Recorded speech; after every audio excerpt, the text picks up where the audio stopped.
ผึ้งต้นปลูกไว้แต่ปี2017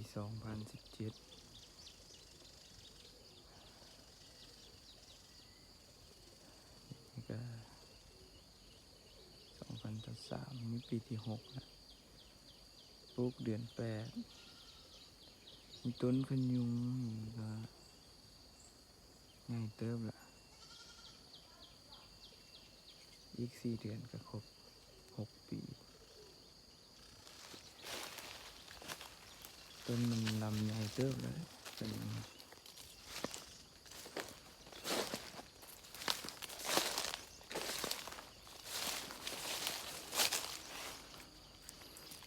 ใหญ่จับบ่หุ้มแล้วแหละหลายต้นน้อยก็มีอะไรก็คัมภีร์ไม่ดูมีคัมภีร์ใหญ่เติบนี่ไม่ดูนี่ก็ไม่ดูปลูกปนกันเลยนี่จะใบมันเริ่มแตกมาใหม่ละบางหนึ่งมีใบเลยมีแต่งาสวนปลูกประมาณ300 ต้นนี่แหละอยู่สวนปลูกเป็นแถวพายจนเกือบฮอดทางท่าเลยนะท่าน้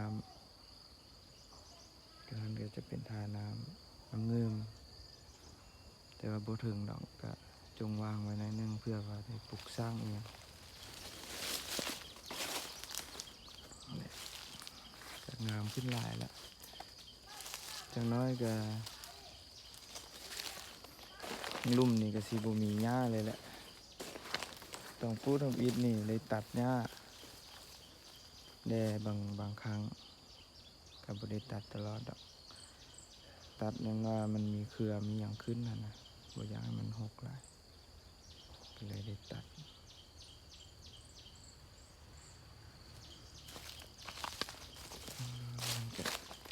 ปลูก2x2มันก็โอเคอยู่รู้สึกว่ามันก็ไม้มันซื่อนะ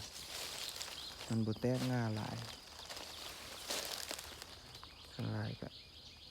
มันญาติแสงกันขึ้นไปแล้วก็จังค่อยขุดล้อมเอาไปอาจจะขุดไปปลูกประดับหรือว่าไปขายก็แล้วแต่มันเหมาะสมในอนาคตแต่ว่าตอนนี้ปลูกให้มันซื่อไปกันหรือว่าบ่ตัดก็ได้บ่ขุดไปก็ได้ก็ปล่อยมันจังซี่แหละมันก็น่าจะบ่เสียหายอะไร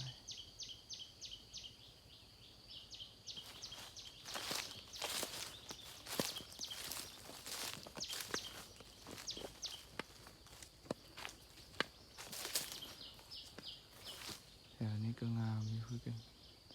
ไอ้คัมภีร์ก็งามหลายอยู่เลยทีนี้ก็ใหญ่เติบละคัมภีร์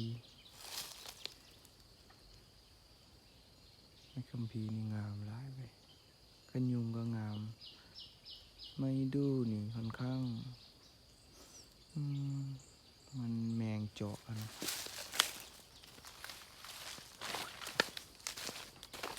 ไม่ดูแมงเจาะได้เป็นหอย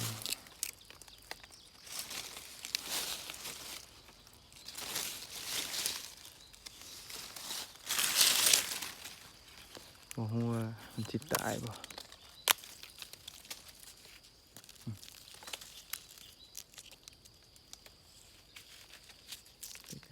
น่าจะรอดูที่บึงก็ยังงามอยู่ได้ล่ะใบมัน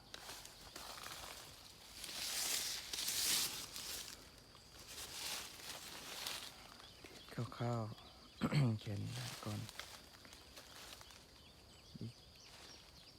อัปเดตล่าสุดนี่มันแต่มันได้3-4 ปีพุ่นเจอครับตัวนี้ยังน้อยๆอยู่หมูใหญ่ไปเลยยังบ่ใหญ่เลย